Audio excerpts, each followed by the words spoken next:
Olá pessoal, hoje nós falaremos a respeito de servos e vilões. Número 1. Próximo ao castelo ficavam as aldeias e vilas, onde habitavam os vilões e servos.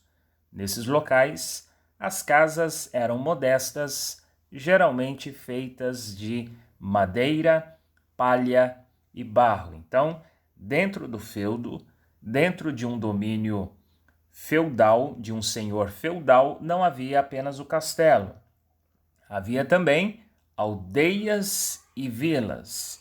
E nessas aldeias e vilas, dentro do feudo, habitavam os vilões e servos. E eles habitavam em casas modestas, geralmente feitas de madeira, palha e barro. Número 2. Servos e vilões não eram nobres.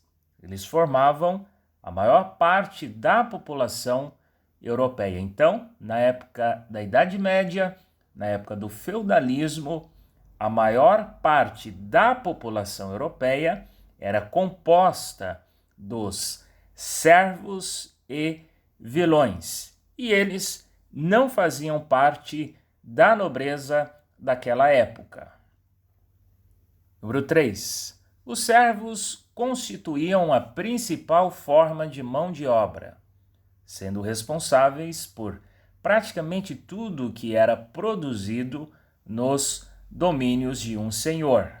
Então, dentro do feudo, como nós já vimos, era um lugar onde muitas coisas eram produzidas. E quem produziam essas coisas eram produzidas pelos servos, que era a principal forma de mão de obra do feudalismo. Eram os servos.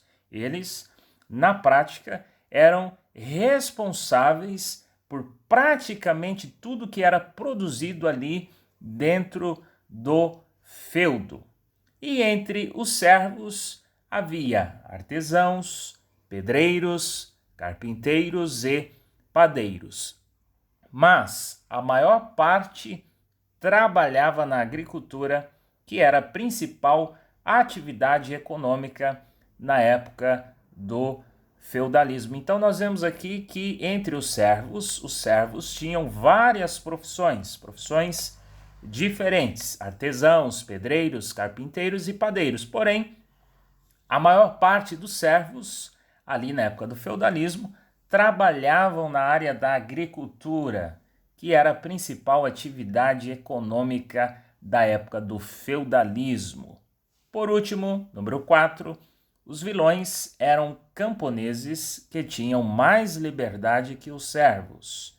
Geralmente, possuíam pequenos lotes de terra. Então, uma diferença entre vilões e servos era que os vilões tinham mais liberdade. Os vilões tinham mais liberdade do que os servos. E também outra diferença era a de que os vilões possuíam pequenos lotes de terra ali dentro do feudo.